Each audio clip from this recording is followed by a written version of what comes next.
અમદાવાદના ઓઢવ સ્મશાન ગૃહમાં ગંભીર બેદરકારી સામે આવી કે જ્યાં એક પરિવાર મૃતદેહના અંતિમ સંસ્કાર કરવા માટે ગયો હતો, પરંતુ ભીના લાકડા મળ્યા હતા અને આ વિવાદ હવે વકરી રહ્યો છે। એએમસીએ કાર્યવાહીની ખાતરી આપી છે અને રિપોર્ટ બાદ અમે કાર્યવાહી કરીશું તેવું દેવાંગ દાણી દ્વારા પણ નિવેદન આપવામાં આવ્યું છે। લાકડા સાથે સીએનજી અને ભઠ્ઠીની પણ વ્યવસ્થા હોય છે તેવું એએમસી દ્વારા પણ કહેવામાં આવી રહ્યું છે। જે એજન્સી કસૂરવાર હશે તેની સામે પગલાં લેવામાં આવશે તેવું સ્ટેન્ડિંગ કમિટીના ચેરમેન છે તે પણ કહી રહ્યા છે। એએમસીએ કાર્યવાહી કરવાની ખાતરી આપી છે, પરંતુ હવે કાર્યવાહી ક્યારે કરવામાં આવે છે તે જોવું રહ્યું અને રિપોર્ટ મંગાવવામાં પણ આવ્યો છે। રિપોર્ટ આવશે ત્યારબાદ કાર્યવાહી કરીશું તેવું દેવાંગ દાણીએ કહ્યું છે। લાકડા સાથે સીએનજી અને ભઠ્ઠીની પણ વ્યવસ્થા સ્મશાન ગૃહમાં હોય છે।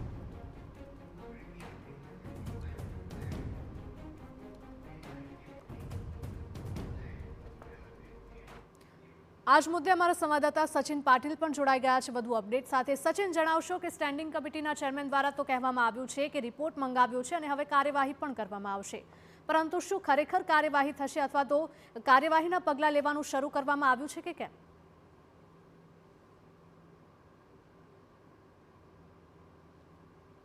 હિરલ, અત્યારે અમે પહોંચ્યા છીએ આ સ્મશાન ગૃહમાં અને અહીંયા તમે જોશો તો આ જે લાકડાઓ તમે અહીંયા જોઈ રહ્યા છો એ લાકડાઓ છે તો ખરા જ પલળેલા, પરંતુ આ લોકો એમનું કહેવું એવું છે, અહીંયાથી જે પણ અહીંયા સંચાલક છે એ જે અહીંયા બધી દેખરેખ રાખે છે અને સુપરવાઇઝ કરે છે, ત્યારે એમનું કહેવું છે કે ટ્રકમાંથી જે લાકડાઓ અહીંયા આવે છે જે રિક્વાયરમેન્ટ્સ મુજબ એ લાકડાઓને એ લોકો અંદર જે રૂમ છે રૂમમાં મૂકતા હોય છે અને ત્યાં મૂકીને જે પણ ભીના જે લાકડા છે એમને સાઈડમાં અને જે સૂકા લાકડા છે એ અલગ કરીને પછી એમને જે છે અગ્નિ સંસ્કાર માટે આપવામાં આવતા હોય છે। આ વ્યવસ્થા છે અહીંયા, પરંતુ જે પ્રકારે વરસાદની અત્યારે જે કમાવઠું પડી રહ્યું છે અને જે કમોસમી વરસાદ જે પડી રહ્યો છે ત્યારે ને કારણે જે લાકડાઓ છે લાકડાઓ ભીના થાય તો અંતિમ સંસ્કાર જ્યારે કોઈ પણને પણ કરવાના હોય ત્યારે એમને મુશ્કેલી નડે જ।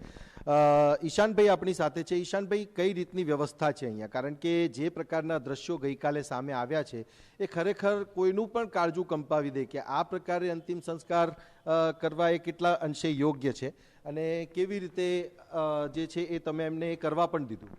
એમાં એવું છે, અમે એમને ના જ પાડી હતી, બરોબર છે, અમારું કોઈ વસ્તુ એમની માન્યા નથી। અમે એમને સંપૂર્ણ સળગાવી આપવા કીધું હતું, એમને એમની મરજીથી આ વસ્તુ કરેલી છે। ના સબ સળગતું હોય તો અમને કહી શકે, હું ત્યાં જ હતો, બરોબર છે, હું ત્યાંનો ત્યાં જ હતો, એમને ક્યારે નાખ્યું ને એ મને બિલકુલ ખબર નથી ને સબ સળગી ગયું છે, વ્યવસ્થિત સળગી ગયું છે, એમને અસ્થિ બસ્તી બધું વ્યવસ્થિત મેં કાઢીને આપેલું છે। નહીં, પણ અહીંયા જો લાકડા ભીના છે તો એ લાકડા ભીના હોય, વરસાદ પડવાનો છે તમને ખબર છે અને પડી પણ રહ્યો છે, હજી પણ એવું જ વાતાવરણ છે, તો એવામાં તમે એમની એ રીતે જાળવણી કેમ ના કરો કે લાકડા ભીના થાય જ નહીં?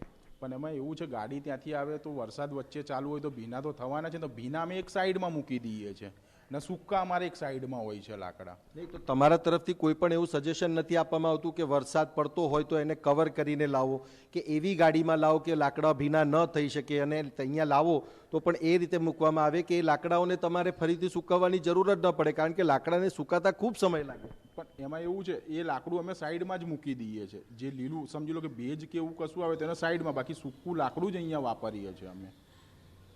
આ તમને મતલબ આ તમે કહો છો એ વાત મને ગળે એટલા માટે નથી ઉતરતી કે એને કવર કરીને લાવવામાં અને અહીંયા વ્યવસ્થિત રીતે મુકાવવામાં કોઈ વાંધો છે ખરો? એમ સમજો કે ગાડી ઉતરે એટલે એને જમાવવા પડે લાકડા, એટલે વરસાદ ચાલુ છે, અત્યારે મોસમ એવો છે, વરસાદ ચાલુ છે, થોડા ઘણા તો અહીંયા બહાર પડશે એટલે ભીના તો થોડા ઘણા તો થવાના જ છે। હિરલ, અહીંયા તમે દ્રશ્યો જુઓ, આ જે લાકડાઓ છે લાકડાઓમાં અહીંયાથી હું શરૂઆત કરું છું, આ એક લાકડું છે જે એકદમ ભીનું છે અને એની અંદર ભેજ જ ભેજ છે અને આ એક આ છે, પછી અહીંયાથી તમે આવશો તો અહીંયા આ લાકડું છે, અહીંયા આ લાકડું છે, અહીંયા આ લાકડું છે।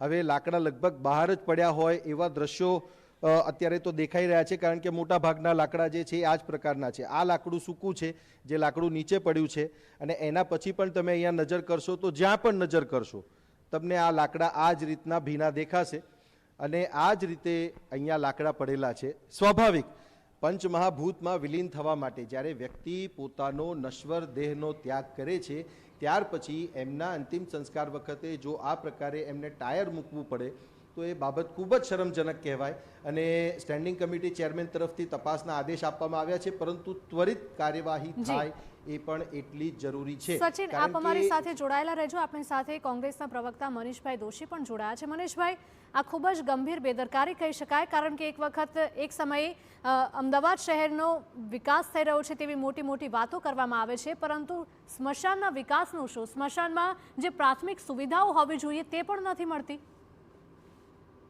ટીવી9ની સ્ક્રીન ઉપર અને અન્ય માધ્યમોની સ્ક્રીન ઉપરના સવારના દ્રશ્યો ચાલી રહ્યા છે અને જે ઘટના આપણી સામે આવી એ આપણા સૌના માટે અને ખાસ કરીને અમદાવાદ કોર્પોરેશનના ભ્રષ્ટ શાસકોના પાપે સન્માન સાથે અંતિમ વિધિ પણ નથી થતી. જીવન જીવવાની, રોજગારની, બીજી સુવિધાની તો વાત જ નથી કરતા, પણ અંતિમ વિધિ માટે પણ સન્માન સાથે એમને ન થાય અને એમને અન્ય વ્યવસ્થા એટલે ગોધરા અને ટાયરથી પોતાના સ્વજનનો નિધન થયા પછી એને અંતિમ સંસ્કાર કરવા પડે. આનાથી ગંભીર મોટી કઈ ભ્રષ્ટાચાર ને કઈ ગેરરીતિ હોઈ શકે, કઈ અસંવેદનશીલતા હોઈ શકે? એક તરફ કરોડો રૂપિયાના બજેટ સાથે મેગા સિટીના મોટા મોટા હોર્ડિંગ મારી કરોડો રૂપિયા પ્રોજેક્ટના ખાતમુહૂર્ત કરનારા ભાજપાના શાસકો કમિશન અને કોન્ટ્રાક્ટને કૌભાંડમાંથી બહાર આવે એ જરૂરી છે. અંતિમ સ્થાન ઉપર પણ જો સન્માન સાથેની વ્યવસ્થા કરવામાં નાકામ હોય તો મને એમ લાગે છે કે આ ઘણું દુઃખદાયક ને પીડાદાયક છે. સ્વજનોની કઈ સ્થિતિ થાય તો આપણા પરિવારમાંથી કોઈનું આવું થયું હોય ને આપણને શું રીતે એ સમજી શકાય છે. મારી એમના પરિવાર સાથે સહાનુભૂતિ છે કોંગ્રેસ પક્ષ તરીકે, અને સાથે સાથે હું ભાજપાના શાસકોને યાદ કરાવવા માંગુ. એક તરફ આજનો દિવસ એ રાષ્ટ્ર માટેનો ગૌરવવંતો દિવસ છે. 31મી તારીખ એટલે કે સરદાર સાહેબ નું આજે જન્મ જયંતિ છે 150, અને એની બીજી બાજુ સરદાર સાહેબે અમદાવાદ શહેરને નેતૃત્વ આપ્યું હતું પ્રથમ આપણા નાગરિક તરીકે, અને એ સરદાર સાહેબના શહેરની કઈ અવદશાને કરી નાખી છે, અધોગતિ કરી નાખી છે. શાસકોનો બેનમૂળ નમૂનો આજે સામે આવે છે. મને એમ લાગે છે કે ઘણી કોન્ટ્રાક્ટર પોતાના જ હોય, મળતિયાઓ કૌભાંડો એમના જ કરે, પણ તમે અંતિમ વિધિને પણ છોડતા નથી, અંતિમ સ્થાનને પણ નથી છોડતા. બીજા બધામાં તો કરો છો કાંડ ને કૌભાંડ, પણ આ એક ઘણી દુઃખદ અને વળવી વાસ્તવિકતા જ્યારે સામે આવી છે ત્યારે કોર્પોરેશનના શાસકોમાં થોડી પણ શરમ હોય તો મોતનો મલાજો સચવાય એવી વ્યવસ્થા કરે. અંતિમ વિધિ વખતે એમને વ્યવસ્થા જો સરળતાથી આપી શકાય તો મને એમ લાગે છે કે આપણા સૌના માટે મેગા સિટી સાચા અર્થમાં સાબિત થશે, શહેર સાબિત થશે. આ ઘણી દુઃખદ બાબત છે. મને એમ લાગે છે કે શાસકો તપાસના નાટક કરશે, તાત્કાલિક આમ કરી નાખશું તેમ કરશું, પણ એમના પાપે ને એમના પસંદગીથી થયેલા કોન્ટ્રાક્ટરો છે. આ વ્યવસ્થાની આખી ગોઠવણના કારણે આજે જાહેર વ્યવસ્થા ઉપર લૂણો લાગ્યો છે. આ જાહેર વ્યવસ્થાનો ખેલ છે. જાહેર વ્યવસ્થામાં મારા જે રીતે કાંડ ને કૌભાંડ થઈને કોન્ટ્રાક્ટરોની પસંદગી થાય એના કારણે કોઈ કોન્ટ્રાક્ટરને ડર નથી, અને એના કારણે આજે આવા ઓઢવ સંસ્થાનની ઘટના બની છે જેમાં મોતનો મલાજો સચવાયો. જે સ્વજન જેના પરિવારે આ સ્વજન ગુમાવ્યા છે એની અંતિમ વિધિને પણ સન્માન નથી મળ્યું, એ દુઃખદ છે આપણા સૌના માટે. બિલકુલ મનીષભાઈ, આપ અમારી સાથે જોડાયા તે બદલ. તો અમદાવાદના ઓઢવ સ્મશાન ગૃહની આ સ્થિતિ છે જેને જોઈને કોઈ પણનું હૈયું હચમચી જાય.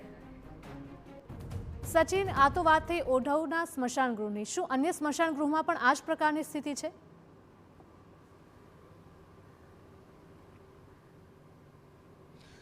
હિરલ, આ સ્મશાન ગૃહની વાત આપણે કરી રહ્યા છે. સૌથી મહત્વની બાબત અહીંયા એ છે કે આ જે રૂમ છે એ લાકડા માટે બનાવવામાં આવેલો છે, પરંતુ એક સજેસ્ટિવ એક વાત એવી પણ હોઈ શકે કે જ્યારે લાકડા લઈને જ્યારે કોઈ ટ્રક આવે કે કોઈ વાહન આવે તો એક તો એ ઢંકાયેલું હોવું જોઈએ, કારણ કે આ પ્રકારે લાકડા ભીના થાય તો સ્વાભાવિક રીતે એનો અંતિમ સંસ્કાર કરવા માટે મુશ્કેલી થાય. બીજું આ જે ગેટ છે એ ગેટની વાત કરીએ તો જે ટ્રક છે ટ્રક સીધો જ જો અંદર રૂમમાં આવી જતો હોય જ્યાં લાકડાનું ગોડાઉન કે લાકડા માટેનું જે રૂમ છે બનાવવામાં આવેલું છે કે જેનાથી લાકડા સુરક્ષિત રહે, તો એના કારણે પણ વરસાદ હોય કે પછી અન્ય ભેજ કે કોઈ પણ પ્રકારની બીજી મુશ્કેલી નડતી હોય તો એનું પણ સમાધાન થઈ શકે. આ જે સ્થિતિ છે એ સ્થિતિ યોગ્ય નથી. અહીંયા તમે જોશો તો અહીંયા સીએનજી નું જે ભઠ્ઠી છે એ ભઠ્ઠી તમે જોઈ રહ્યા છો, અને અહીંયા પણ જે છે એ અંતિમ સંસ્કાર થઈ શકે છે, પરંતુ સ્વાભાવિક કેટલાક લોકો જે છે એ એમના રીત રિવાજના આધારે જે છે એ અંતિમ સંસ્કાર કરવા માટેની જે આગ્રહ છે આગ્રહ રાખતા હોય છે. સ્વાભાવિક અહીંયાના જે સ્થાનિક જે કરતા હરતા છે ઈશાનભાઈ, એમનું કહેવું છે કે એમના તરફથી આ બાબતે ના પાડવામાં આવી હતી, પરંતુ આ પ્રકારે જો કોઈ પણ વ્યક્તિ ટાયર લઈને આવતા હોય તો એમને રોકવા પણ એમની જવાબદારી છે. આ એક સ્મશાન નથી, તમે વાડજ સ્મશાન જાઓ કે પછી તમે હાટકેશ્વરના સ્મશાનમાં જાઓ તો ત્યાં તમને અવ્યવસ્થા જ જોવા મળશે અને કેટલાય સમયથી જે કામગીરી છે એ કામગીરી સ્મશાનોની રિનોવેશનની ચાલી રહી છે અને સચિન. એવામાં જો આ પ્રકારની પરિસ્થિતિ સર્જાય અને ત્યાં પણ મુશ્કેલી લોકોને પડી જ રહી છે ત્યારે એવામાં કોર્પોરેશને ત્વરિત આ મામલે કાર્યવાહી કરવી જોઈએ. બિલકુલ સચિન, માહિતી બદલ આપનો આભાર.